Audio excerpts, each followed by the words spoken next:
Bismillahirrahmanirrahim. Assalamualaikum warahmatullahi wabarakatuh. Alhamdulillahi rabbil alamin. Wal aqibatu li ahli taqwa wal yaqin. Wala udwana illa ala zalimin. Ashhadu an la ilaha illallah wahdahu la syarika lah. وأشهد أن سيدنا ونبينا محمدا عبده ورسوله اللهم صل على فاطمة وأبيها وبعلها وبنيها وسر المستودع فيها بعدد ما أحاط به علمك. Sebelum kita melanjutkan pengajian kita, ada satu hal yang ingin saya sampaikan terkait masalah sholawat. Ya. Sholawat itu banyak sekali macam-macamnya, baik di ahli sunnah sendiri maupun di madhab syiah imamiyah.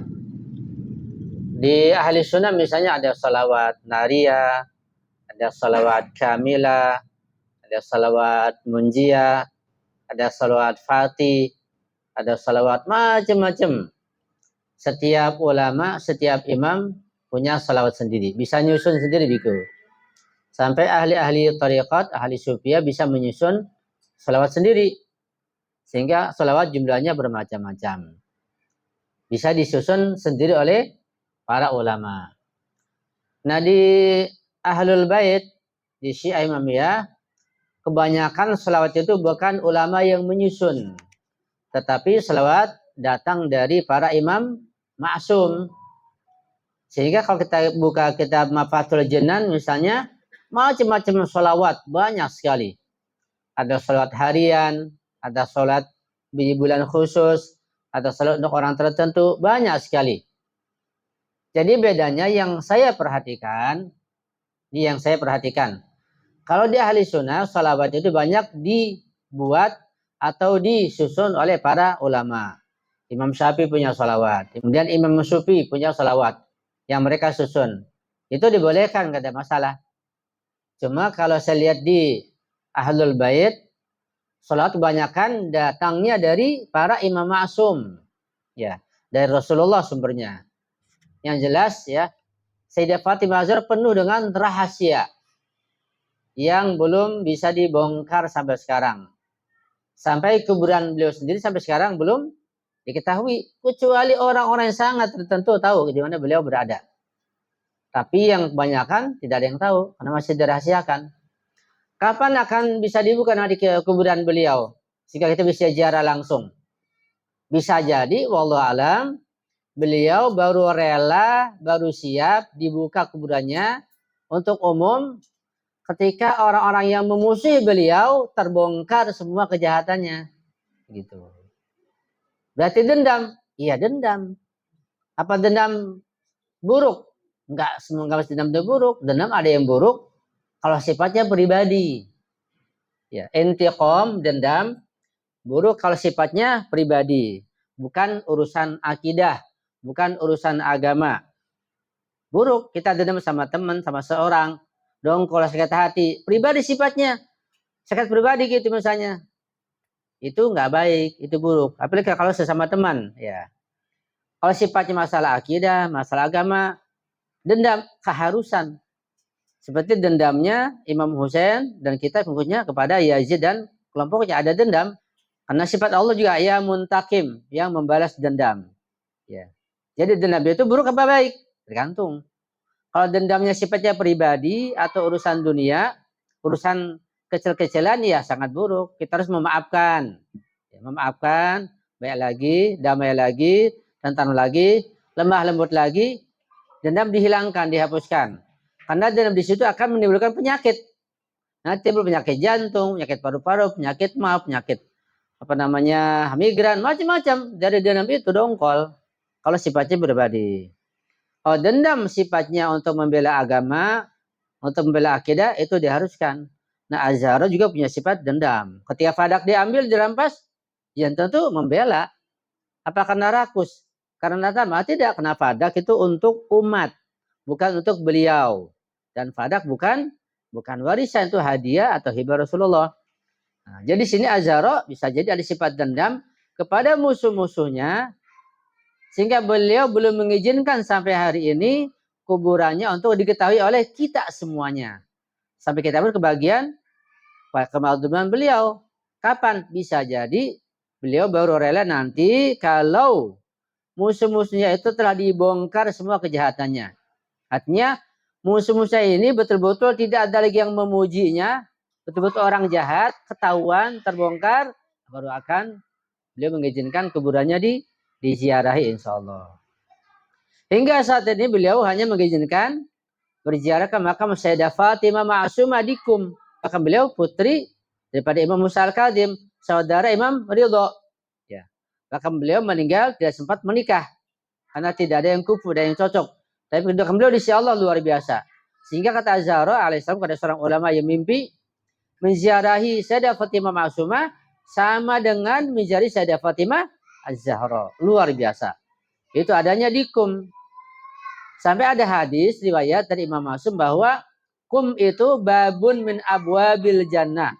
Kum satu pintu daripada pintu di surga. Ini punya makna yang dalam tentunya bagi orang yang mengerti. Jadi termasuk ini didahulukan nama Fatimah Az-Zahra, baru ayahnya, baru suaminya, baru kedua anaknya. Nama salawat Fatimah itu saya dawamkan sudah bertahun-tahun. Allahumma salli ala Fatimata wa abiha wa ba'liha wa baniha wa sirril mustauda'i fiha bi'adadi ma ahadha bil mulk. Ya, untuk ketika belajar, ketika keluar, ketika ada kesulitan, ketika mengobati orang, saya baca salawat itu, salawat Fatimah Az-Zahra. Dan itu sudah umum dibaca oleh masyarakat ahlul bait di mana-mana. Ya, bukan hal yang perlu dapat ijazah atau yang rahasia, tidak, itu sifatnya salawatnya umum, bisa antum dawamkan ya. Allahumma salli ala Fatimata wa abiha wa ba'liha wa baniha wa sirril mustauda'i fiha bi'adadi ma ahata bihi ilmuk. Ini pun punya makna yang luas. Ungkapan bi'adadi ma ahata bihi ilmuk. Kemudian salawat yang kedua yang jarang dibaca oleh orang. Itu salawat yang terdapat di dalam doa al-ahad. Doa al-ahad adalah doa yang di situ kita menyatakan baiat dan janji setia kepada imam zaman yang dianjurkan untuk dibaca setiap hari, setiap pagi. Namanya doa al-ahad, doa perjanjian. Kita janji setia membaiat pada imam zaman. Ada salawat itu khusus salawat buat imam zaman, ya. Dan bahkan itu salawat untuk masyarakat umum, untuk orang tua kita. Jadi kita baca salawat itu buat imam zaman, kita pun mewakili orang-orang yang beriman semuanya, dan ayah kita mewakili salawat mereka. Itu luar biasa. Lantum paham maknanya, luar biasa.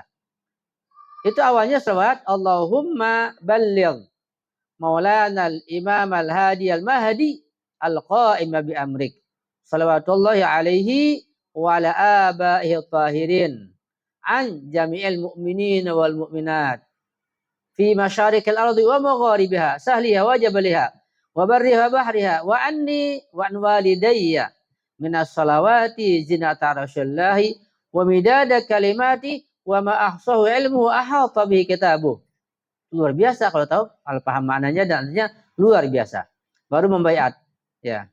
Baru membaiat Allahumma inni ujaddidu lahu fi sabihati dan seterusnya. Itu doa al-ahad, ya. Yang awalnya apa?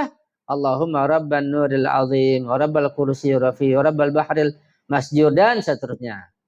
Kalau bisa antum apalkan juga setelah itu salawat khusus buat imam zaman. Itu luar biasa. Allahumma ya Allah balligh, sampaikanlah Maulana al-Imam al-Hadi al-Mahdi kepada imam kami, yaitu Imam Mahdi, ya.